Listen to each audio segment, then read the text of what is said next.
Bon, j'ai pas fait les contours, j'ai une petite bosse, mais c'est pas grave. La vraie question c'est, peuvent-ils battre Apple? À 1480 €, l'iPhone 14 Pro Max a beaucoup fait parler de lui. L'un de ses arguments, c'est sa nouvelle caméra 48 millions de pixels. Mais est-ce suffisant face à ces deux concurrents directs, le Galaxy S22 Ultra et le Pixel 6 Pro? C'est ce qu'on va voir maintenant. Allez, on commence direct avec une photo en ultra grand angle. Le but du jeu, c'est de choisir sa lettre préférée, A, B ou C, et ce pour chaque round. Évidemment, je ne vous révélerai pas maintenant quel smartphone se cache derrière quelle lettre pour ne pas influencer votre choix. C'est totalement subjectif, vous devez choisir la photo qui vous plaît le plus, et c'est ça la beauté de la chose, parce que aujourd'hui, tout le monde se bat pour défendre sa marque préférée, pour se rassurer dans son achat, ce qui fausse parfois son raisonnement. Bref, vous choisissez votre photo préférée, et ce pour chaque round. Boum, photo 2, une photo de nuit avec le capteur grand angle. Ici, c'est un kiosque lumineux que j'ai pris en photo en pleine nuit.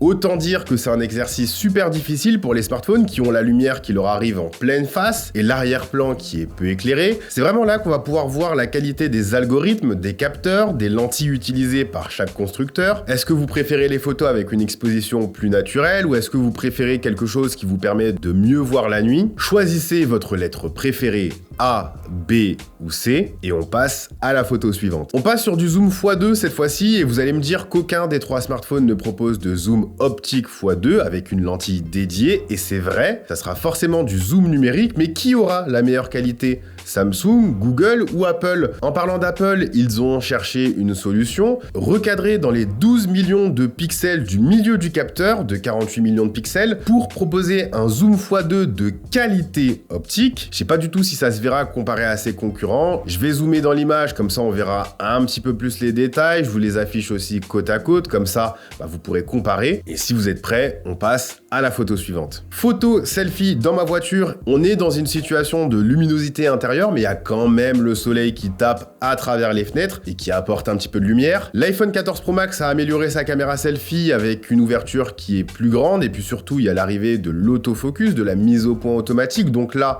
on verra encore une fois si le résultat est drastiquement meilleur que ses concurrents au point que vous choisissiez cette lettre, ou alors est-ce que c'est juste du rattrapage par rapport à la concurrence et donc vous verrez pas du tout une différence entre les trois photos. En tout cas, A, B ou C, c'est vous qui choisissez votre photo préférée. Et maintenant, on passe au zoom x3. On est nombreux à zoomer pour aller chercher des détails un petit peu plus loin, que ce soit en plein événement, pour de la photo de rue ou juste pour avoir une composition différente. Ici, on est en plein jour avec un temps plutôt nuageux, ce qui fait qu'on n'est pas non plus dans des conditions idéales. C'est l'occasion de voir quel smartphone s'en sort le mieux dans cet exercice, lequel aura une meilleure exposition, lequel aura retenu le plus de détails, etc. En vrai, il y a pas mal d'éléments dans cette photo, donc vous avez de quoi faire votre avis. Donc, passons à la photo suivante. Et hop, je me suis téléporté de l'autre côté. C'est l'un de mes nombreux pouvoirs, vous le saviez pas, hein? Ici, on est sur le grand angle dans une situation, encore une fois, qui paraît simple, mais pourtant qui demande une grande maîtrise côté algorithme. Il y a beaucoup d'éléments dans des zones sombres, un sujet principal qui est fin et dans la verticalité, donc possiblement non reconnu par les algorithmes. Et puis surtout, on a un ciel très hétérogène, avec d'un côté qui est correctement exposé, de l'autre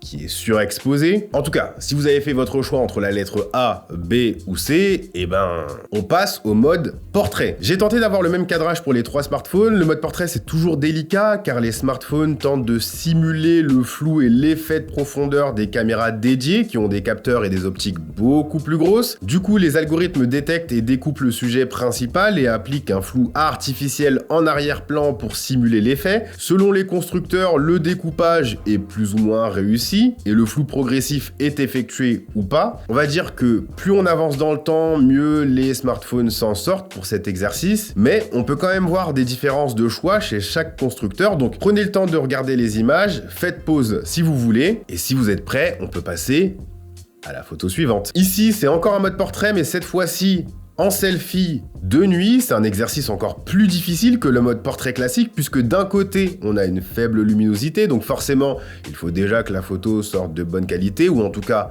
dans la moins pire qualité possible. Mais en plus, il faut que les algorithmes parviennent à détacher le sujet correctement, pour ensuite appliquer le flou. Je vous affiche les photos côte à côte pour que vous puissiez tout voir correctement. Si vous avez choisi votre photo préférée, Photo suivante. On retourne sur le capteur principal, grand angle, mais cette fois-ci en intérieur et avec un sujet beaucoup plus proche. J'ai choisi cette photo dans mon studio car je peux mettre plein de couleurs différentes et surtout des tubes de lumière. C'est l'occasion de voir comment ils seront gérés. C'est aussi l'occasion de voir comment est gérée la colorimétrie et la restitution des couleurs. Est-ce que vous préférez quelque chose de plus neutre ou alors de plus saturé? Est-ce que vous préférez quelque chose de contrasté ou plutôt plat? Bref, c'est à vous de choisir et on passe à la photo suivante. Cette fois-ci, c'est une photo macro. La macro permet de faire des photos de très près. C'est un exercice que les 3 smartphones peuvent faire, mais avec des techniques différentes. Google ne propose pas de mode macro officiel, mais c'est totalement faisable quand on s'y connaît en photo. En tout cas, quelle photo vous préférez cette fois-ci? Les 3 photos ont un style différent, donc pour le coup, là, ça sera vraiment subjectif au goût de chacun. Je vous laisse réfléchir quelques secondes. En attendant, je fais ma petite pub. Je vous invite à vous abonner si vous souhaitez soutenir la chaîne et avoir d'autres contenus dans ce style. C'est vrai que j'essaye de plus en plus de faire des choses qu'on ne trouve pas forcément dans le YouTube Game français. Et si vous êtes prêts, on passe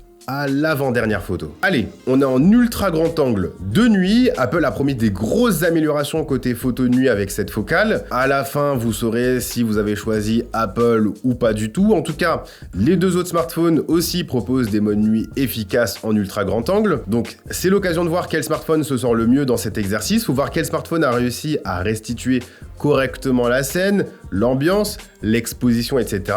Et si vous avez choisi, on passe à la dernière photo. On est sur du zoom x10. Je me suis dit qu'on ne s'arrête pas au zoom x3 ou zoom x4 quand on veut aller chercher des détails bien loin. Là, seul Samsung propose une focale zoom x10 optique, donc la différence de qualité devrait se voir, mais peut-être que les algorithmes d'Apple et Google parviennent à rajouter du détail dans leur zoom numérique. Vous me direz quelle photo vous préférez, A, B ou C, et c'est fini. Bon, il est l'heure pour moi de vous révéler pour qui vous avez voté, et la lettre A, c'était le Google Pixel 6 Pro, la lettre B, c'était l'iPhone 14 Pro Max, et la lettre C, logiquement, c'était le Galaxy S22 Ultra. Je suis curieux de voir pour qui vous avez voté, même si les choix étaient totalement subjectifs par rapport à ce qu'on aime. J'espère que vous avez été honnête pour me mettre les résultats dans les commentaires. Maintenant que vous savez quelle lettre correspond à quel smartphone, vous pouvez peut-être retourner en arrière pour voir ce que Apple propose face à ses concurrents. J'ai bien conscience que le Pixel 7 Pro sort dans quelques semaines, donc on refera peut-être un blind test ou alors un comparatif où vraiment là j'irai analyser les photos. C'est au choix, je sais pas